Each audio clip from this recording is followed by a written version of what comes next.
For Expert Village, I'm EJ John Erickson, and we're finishing up here some details with the baritone saxophone. Hope you've been having fun through these sessions. I have, for sure. And now you've played, you've done your gig, it's time to put it away. Let's talk about some basic maintenance and taking care of it, and talk about some of the tools of the trade. So you've finished up. Obviously you want to take your the neck out of the neck piece. Go ahead and wipe it off, get all the moisture off you can, and also down in the hole on the neck, just to keep the spit out of it. And then your rag is, of course, your best friend. Just go ahead and wipe it down. I'm not doing it here specifically, but a lot of times you'll get some buildup of spit that's come out of your mouth or so on. Obviously, this is an older horn, so there's a lot of decay there, but always wipe down your horn. And then we'll go ahead and pull this over to here. You're going to take your mouthpiece off, and I'm going to show you that little hack from earlier. So this was a situation where the cork here was decayed and broken off.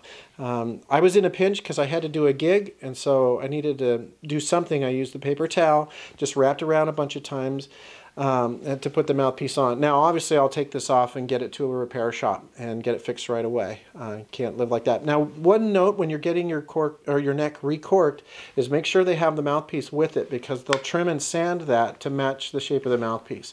Otherwise, if they're not together, they won't know how thick to make it. So just a quick side note there.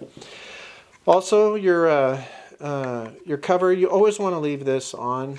I can't tell you how many times I've not had this on and people have walked up, "I love your playing, man," or something, and they break the reed, and then I'm in the bind for the next set to get it fixed. So just always leave your mouthpiece cover on.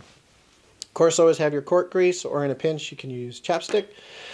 When you're done with the reed and you know you're done with it, do that to it. Get rid of it. I can't tell you how many times I've mistakenly put a reed on that I thought was a preconditioned one that was wrong. No, just throw it away and get rid of it. Don't ever want to deal with those. For cleaning, you always want, if you want to get detailed, especially in areas where you can't reach it with your rag, is use Q-tips. And for the most part, just using a little bit of water is great to get some of that caked up condensation that's around keyholes in areas that you can't reach into. All you really need is to use a Q-tip and go ahead and scrum. You'll see some of that green already coming off of there. Again, this is an old berry that I just got, but if you do this constantly, keep it clean for when it's new, you'll never have any problems with this kind of corrosion. So just Q-tips and water and a rag.